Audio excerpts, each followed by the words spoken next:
एक साहूकार के 7 बेटे 7 बहुएं और एक पुत्री थी।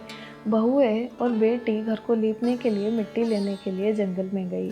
जंगल में बेटी से मिट्टी खोदते खोदते कुदाल साहू को लग गई। तब स्याहू माता ने आकर बेटी को श्राप दिया कि तेरे कोई बच्चे नहीं होंगे और मैं तेरी कोख बांध दूंगी। ये सुनकर बेटी ने भाभीियों से कहा कि भाभी आप कोख बनवा लो। बारी बारी करके बेटी ने सारी भाभीियों से कहा, लेकिन सबसे छोटी भाभी मान गई और छोटी भाभी ने अपनी कोख बनवा ली। अब जैसे ही उसके बच्चे होते वो मर जाते, पुत्र होते और मर जाते। इसी तरह उसके 7 पुत्र हुए और सातों पुत्र मर गए। इस पर उसने एक ब्राह्मण को बुलाया। ब्राह्मण को बुलाकर उनसे पूछा कि क्या बात है और मेरे पुत्र क्यों मर जाते हैं। ब्राह्मण ने बोला कि तुम सुरही गाय की सेवा करना, वो स्याहू माता की बहन है। अब बहू सुबह 4 बजे उठकर सुरही गाय के नीचे लीपना, सफाई करना, चारा डालना सब कुछ कर देती। सुरही गाय सोती रहती। सुरही गाय ने सोचा कि आज तो मैं उठकर जल्दी देखूंगी कि कौन है जो मेरी इतनी सेवा कर रहा है। सुबह सुबह सब कुछ करके चला जाता है। एक दिन सुरही गाय जल्दी उठी रही।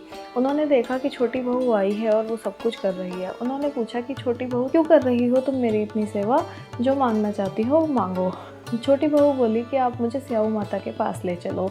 अब सुरही गाय और छोटी बहू स्याहू माता के पास जाने लगे। रास्ते में थककर जब आराम कर रहे थे तो छोटी बहू ने देखा कि एक सांप गरुड़ पंखनी के बच्चों को डंक मार रहा है। छोटी बहू भागकर गई और उसने सांप को मार दिया। इतनी देर में गरुड़ पंखनी आ गई। गरुड़ पंखनी ने चारों तरफ खून देखा तो वो घबरा गई और छोटी बहू को चोंच मारने लगी।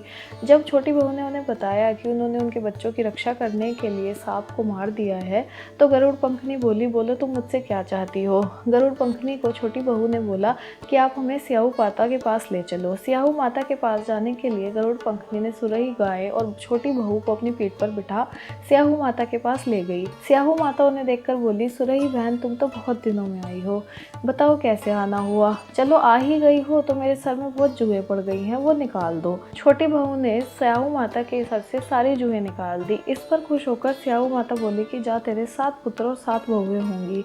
इस पर छोटी बहू बोली कि माँ मेरे कैसे पुत्री होंगी, मेरे पुत्र नहीं होते। स्याहू माता बोली कि क्यों, क्या बात है। बोली वचन दो तो बताऊं। स्याहू माता बोली जा वचन दिया अब बता। तो बोली आपने मेरी कोख बांध रखी है, मेरे बच्चे जीवित नहीं रहते।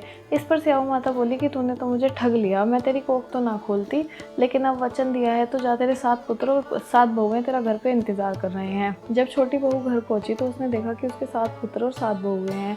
उसने घर को लीपना पोतना शुरू कर दिया और अहोई अष्टमी का व्रत करने की तैयारी करने लगी। इतने पे उसकी जेठानियाँ व्रत कर रही थी तो उन्होंने बोला कि जल्दी जल्दी व्रत कर लेते हैं, इससे पहले कि छोटी रोना पीटना मचा दे। जब शाम होने पर भी रोने पीटने की आवाज़ नहीं आई तो उन्होंने अपने बच्चों को बोला कि जाओ देख कर आओ, ऐसा क्या हुआ है कि छोटी ने अभी तक रोना पीटना नहीं मचाया है। जब उनके बच्चे वहाँ पे देखने के लिए गए तो उन्होंने देखा छोटी बहू के 7 पुत्र और 7 पुत्रियाँ हैं। इस पर जेठानी ने बोली कि तुमने अपनी कोख कैसे खुलवाई। उन्होंने बोला मैंने स्याहू माता से वचन भरवा लिया कि वो मेरे पुत्र की रक्षा करेंगी और मेरे पुत्रों को लंबी आयु देंगी। इस पर उनकी जेठानी बोली कि जय हो स्याहू माता, जैसे आपने उनके पुत्रों की रक्षा करी, उन्हें पुत्र दिया, वैसे सबको पुत्र देना, सबके पुत्रों की रक्षा करना। बोलो होई माता की जय।